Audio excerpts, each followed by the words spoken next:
right, so thank you for talking with me. Tell me your ride and what are we looking at? So this is a 2004 BMW M3. It is Alpine White on cinnamon. Currently has 145,000 miles. Wow.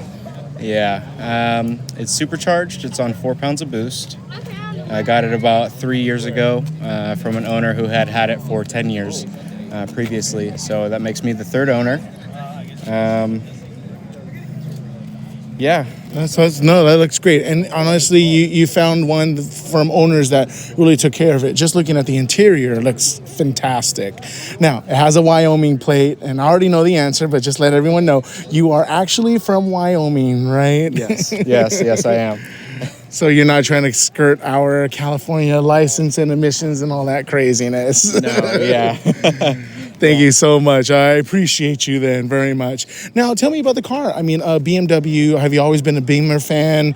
An M car, I mean, this is the pinnacle of what it was. E46? Yes. Yeah, E46. So that's the straight, naturally aspirated 333 horsepower. But I know you added the supercharger. But tell me your experience with the brand. Yeah, so I was really like the motorsport history of BMW themselves, and so I wanted to get into it. My first car was a 525i and E39, and so I was trying to get into the brand very cheaply, and picked it up. It was nice, but then when I was ready to move on to my next car, I was looking at an E39 M5. Found a couple online I was going to go look at, and then I was looking on Craigslist one day, and this E46 came up. I didn't really like the body style too much. I thought it looked too new. But as I looked at more pictures and looked at found the M3 GTR, the E46, playing Need for Speed and all that stuff, it really got my mind working and on what I could make it and how I could keep it. And so I saw it, and literally an hour after it got posted, I messaged a guy, and we started emailing each other for about a month. And it turned into an interview for myself, where he was asking me what my plans were for the car, what kind of ownership style I was going to do, if I was going to track it or if I was going to do a show build. And so at that point, I knew that the guy had taken care of the car and he cared about the car. So then I knew that this is what I needed, was this one.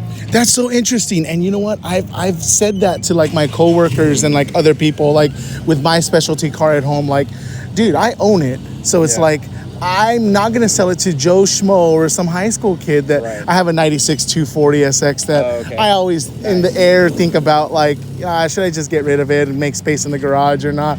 But I say, if I'm going to sell that thing, I'm going to like you said, I'm going to interview the guy. I'm going to be like, so what do you want to do with it? Like it's definitely going to be a resto mod of some sort, but what are your plans? So it's funny that I'm not the only one that thinks that way. All right, now tell me, growing up, did you always like cars? How did you get kind of into the car culture, car passion? So I obviously I played a lot of video games, played a lot of Need for Speed, played a lot of racing games. And when it got time for me to get my first car, I was 21 at the time, so I was a little older than normal 16-year-olds getting their first car. And I just needed something cheap, but I wanted something that was in a brand that I enjoyed. And the E39, the one that I had found originally, definitely scratched that itch. I got it for $5,000. Oh, wow.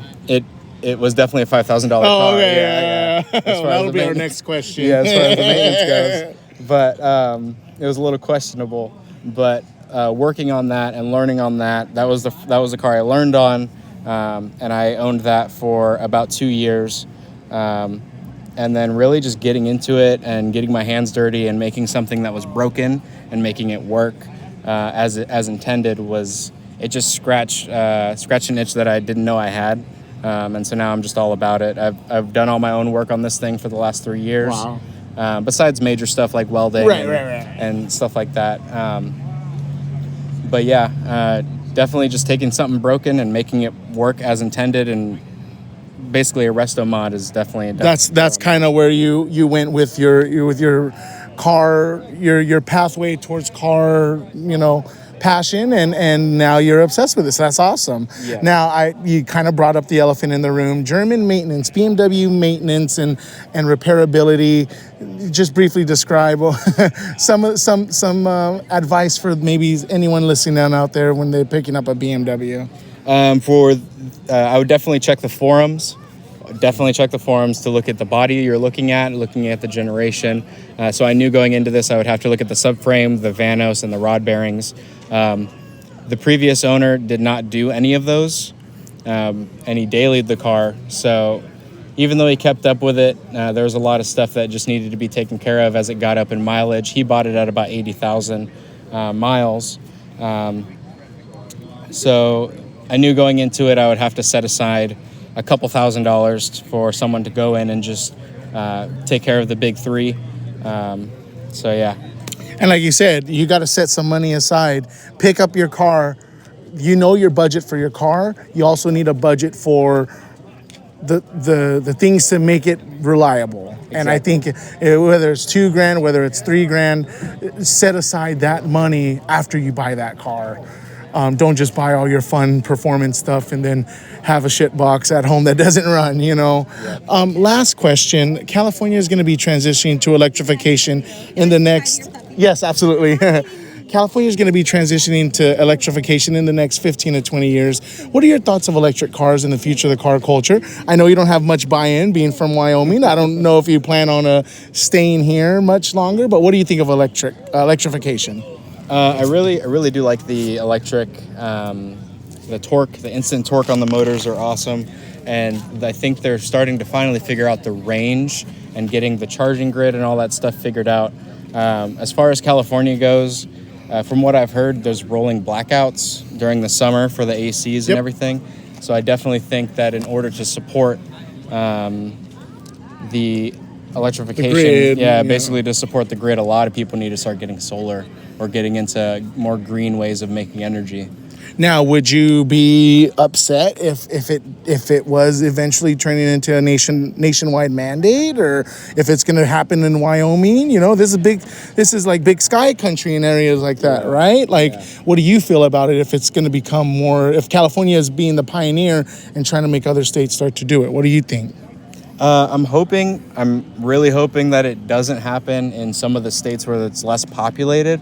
Mostly just because of the adverse weather. At least here in California, the weather is pretty tame. Right. Look at this. year round, there's literally no clouds outside. But I don't know how... you get 4 seasons out there. Yeah, right? 4 seasons. It'll easily hit -30. We'll easily get 2 feet of snow in a day.